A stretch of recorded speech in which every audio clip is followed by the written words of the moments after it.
c'est certainement l'un des films qui m'a le plus retourné le cerveau. C'est quelque chose d'assez... voilà, dur à vivre. Hello YouTube, j'espère que vous allez bien. Donc comme vous le savez par ici, nous sommes en février. Bravo Captain Obvious. Et je me suis dit qu'on allait aborder la thématique de l'amour en règle générale par ici sur YouTube. Mais attention, par des biais qui nous plaisent, qu'on soit clair. C'est-à-dire que vous n'allez pas venir ici pour trouver 1001 conseils pour séduire votre Jules ou votre Juliette, qu'on soit bien d'accord. C'est assez éloigné de ma ligne éditoriale. Et ce ne sera pas non plus un gift guide pour trouver le cadeau idéal pour votre dulciné. Si vous vous attendiez à ça, vous vous êtes concrètement trompé de chaîne. Je préfère être honnête. Non, aujourd'hui j'avais envie de parler films, et plus précisément mes films d'amour préférés, des petites pépites que j'aime voir et revoir au fil des années. Et qu'on soit en couple ou pas, à mes yeux la Saint-Valentin c'est le fait de célébrer l'amour. On est chéri ou pas de chéri, le plus important de toute façon c'est l'amour que vous portez à vous-même, je l'ai toujours dit. N'y a-t-il pas plus beau que ce sentiment? Certains films d'ailleurs arrivent à le retranscrire à merveille. Donc à l'instar de mes films d'horreur préférés comme je l'avais fait pour Halloween, cette fois, c'est l'heure de mes films d'amour favoris et j'espère que ce petit top va vous plaire. Let's go! Bien souvent devenu culte avec le temps, vous avez peut-être déjà regardé 276 fois les films que je vais vous citer aujourd'hui. Je prends le risque. Mais j'avais vraiment envie de vous faire ce petit top parce que de 1, j'adore le 7e art, de 2, j'aime beaucoup donner mon avis et essayer d'argumenter de pourquoi un film m'a plu. Donc je vais vous raconter aujourd'hui pourquoi ces films m'ont marqué et m'ont personnellement plu. Qu'ils nous fassent pleurer, rire ou réfléchir, il existe des tas de sortes de films d'amour. Certains vont nous remonter le moral, d'autres vont nous déprimer. Et ils ne sont pas pour autant des mauvais films, bien au contraire puisqu'ils nous font ressentir des choses. J'ai essayé de varier ma liste pour vous proposer des histoires d'amour diverses et variées, aux couleurs différentes et aux aspects parfois très singuliers. J'espère que ça va vous plaire. Allez, allons découvrir ça de ce pas. On va commencer par le film Il était temps.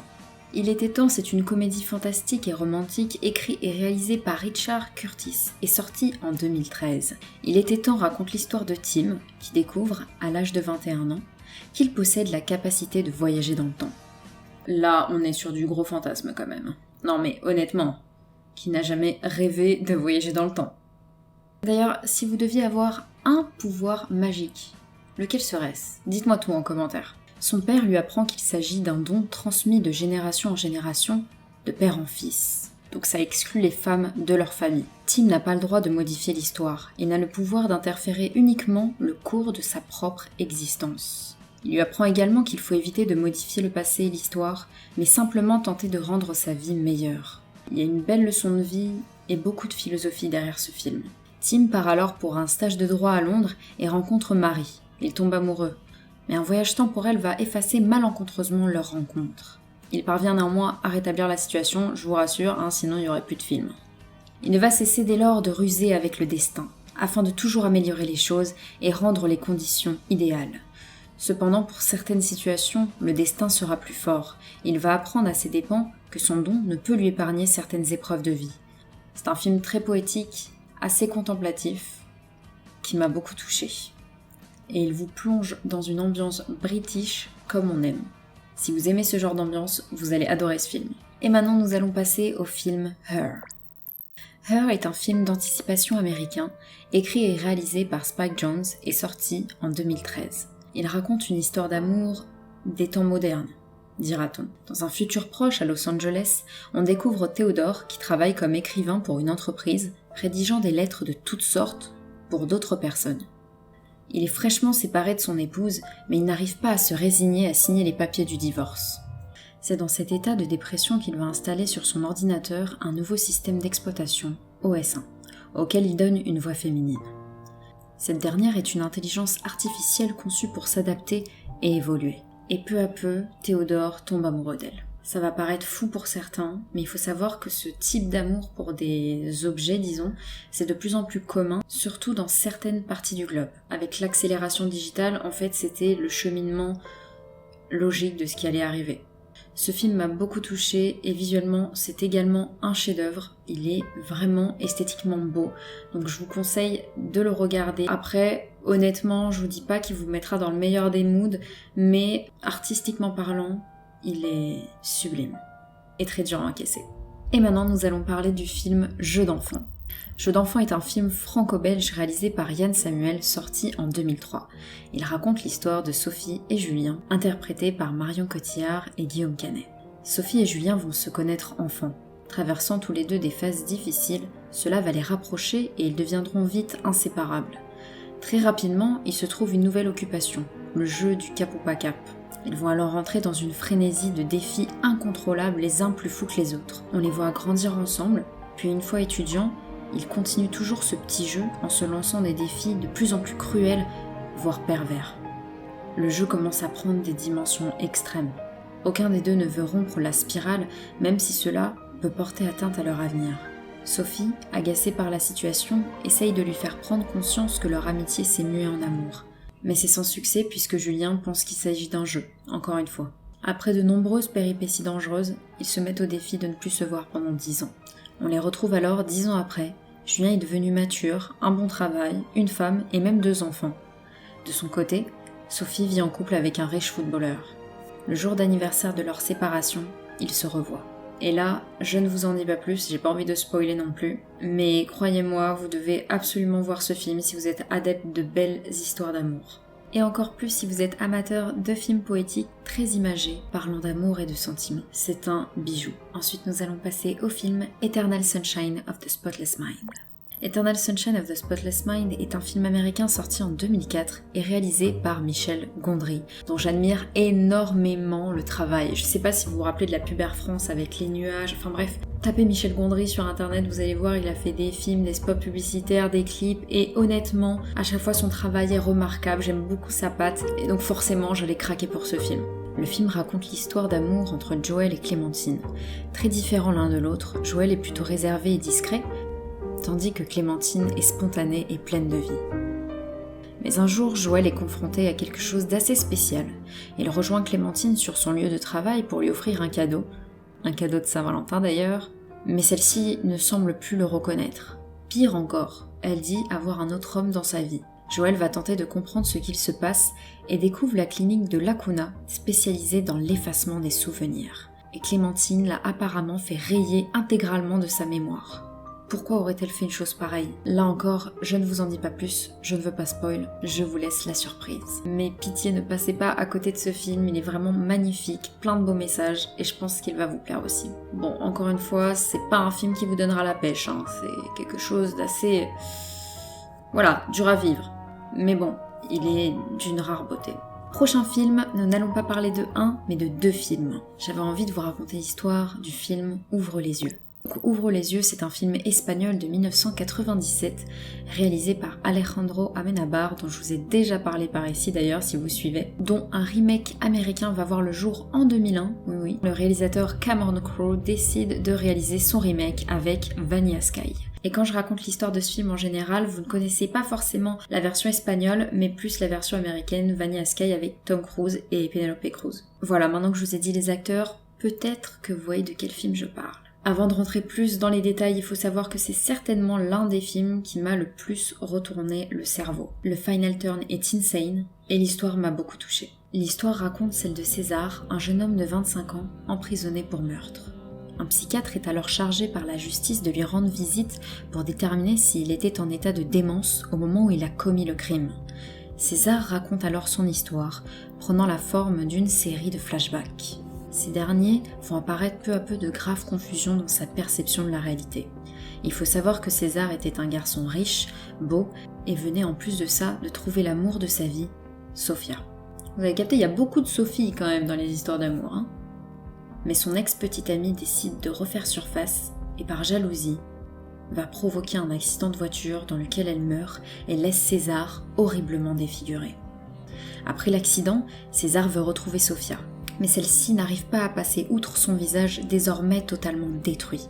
Au fond du trou, sa petite amie va finir par revenir et son chirurgien lui explique qu'il peut l'opérer afin de retrouver son visage. L'opération se passe très bien, mais après cela, sa vie va devenir un cauchemar. Il commence à avoir des visions, des hallucinations qui le désorientent de plus en plus. Et je ne vous en dis pas plus, encore une fois, je vous laisse découvrir le film. Et honnêtement, si vous aimez les films qui donnent matière à réfléchir, mais que vous aimez pas trop les films d'amour, ça peut être le bon compromis. Prochain film, et pas des moindres, Nos étoiles contraires. Nos étoiles contraires est un film dramatique romantique américain réalisé par Josh Boone. Sorti en 2014, le film est l'adaptation du roman éponyme écrit par John Green. Hazel a 17 ans et vit une adolescence particulière.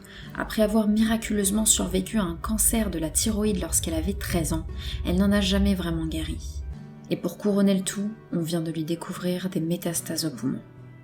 Malgré les traitements lourds et la rechute, elle s'efforce de continuer à vivre, le plus normalement possible, bien qu'elle sache que son état peut s'aggraver du jour au lendemain.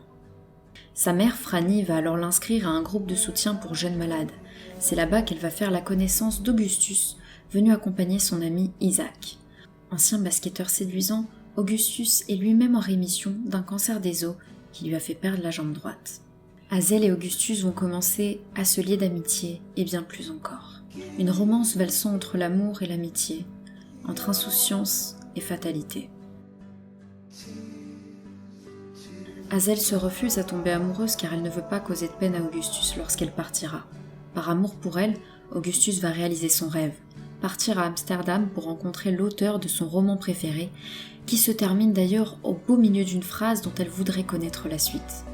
C'est certainement l'une des histoires d'amour cinématographique qui m'a fait le plus tomber de larmes. Et je vais pas vous mentir, ce film est extrêmement dur, le roman aussi d'ailleurs.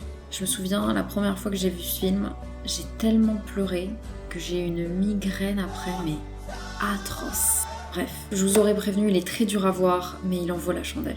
Et enfin, nous allons terminer avec un film d'amour qui m'a également fait énormément pleurer, tant l'histoire est émouvante, et j'avais envie de vous parler de N'oublie jamais, aka The Notebook.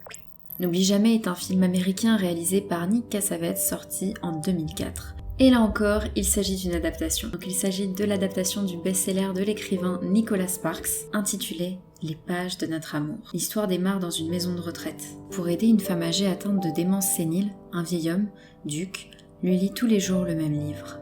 Il lui lit chaque jour et inlassablement l'histoire de deux jeunes gens, Noah Calhoun et Ali Hamilton, qui, dans les années 30, tombent amoureux l'un de l'autre sur fond de ségrégation de classe.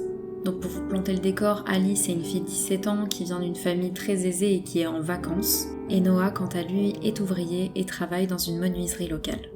Peu de temps avant la Seconde Guerre mondiale, les deux jeunes gens se rencontrent et vivent un amour passionnel durant l'été.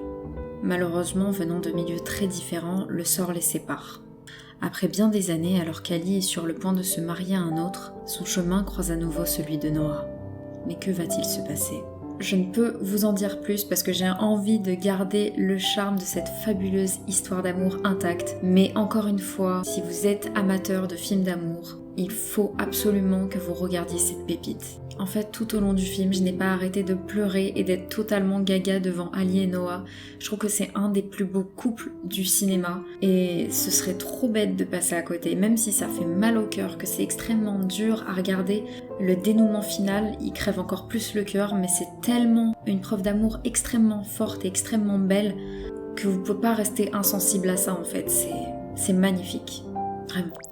Voilà pour ma petite liste de mes films d'amour favoris. J'espère qu'elle vous a plu, qu'elle vous aura fait connaître de nouveaux films à découvrir. N'hésitez pas à me dire en commentaire si vous en connaissiez déjà et si vous en avez d'autres également à me conseiller. J'ai essayé de faire court, j'ai essayé d'en mettre pas beaucoup et c'est très dur parce qu'il a fallu faire un choix, mais je pense vraiment que j'ai réussi à établir une liste et ces films, c'est vraiment des films qui m'ont extrêmement marqué. J'en oublie peut-être, parce que j'ai vu énormément de films d'amour dans ma vie, mais je pense que les principaux sont là. Et bon, je vous ai pas parlé de comédies romantiques, parce que c'est des choses qui me marquent moins, même s'il y a des comédies romantiques qui sont notables. On va parler de Coup de foudre, Notting Hill, Pretty Woman, toutes ces choses-là. Mais c'est vrai que c'est des films qui me touchent moins que quand il y a une sorte de tragédie derrière ou un peu de fatalité. En fait, des films beaucoup plus ancrés dans des choses réelles et donc dures vont beaucoup plus me toucher que des films parfaits vus de l'extérieur. Donc voilà les amis, n'hésitez pas à vous abonner à ma chaîne YouTube et à activer la petite cloche des notifications pour ne rien louper de ce qui se passe par ici. À me laisser un petit pouce bleu pour la force comme d'habitude. Merci d'ailleurs